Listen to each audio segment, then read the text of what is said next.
वळूयात पुढल्या महत्त्वाच्या बातमीकडे। कोकाट यांच्या राजीनाम्यासाठी राष्ट्रवादीतील अनेक नेते आता आग्रही असल्याचं समजतंय।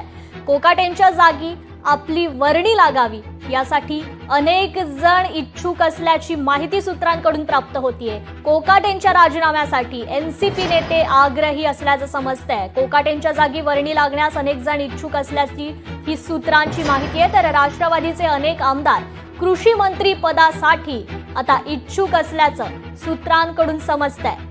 माणिकराव कोकाटे यांचा राजीनामा व्हावा यासाठी पक्षातील काही नेते आग्रही आहेत। तर दुसरीकडे कोकाटे यांनी राजीनामा दिला तर त्या जागी आपली वर्णी लागावी यासाठी अनेक जण इच्छुक असल्याचं समजतंय। धनंजय मुंडे यांच्यानंतर कोकाटे यांनी राजीनामा दिला तर हे मंत्रीपद आता खाली होणार आहे आणि याच मंत्रिपदाच्या जागेवर आपली वर्णी लागावी यासाठी आता राष्ट्रवादीचे अनेक आमदार इच्छुक असल्याची सूत्रांची माहिती आहे।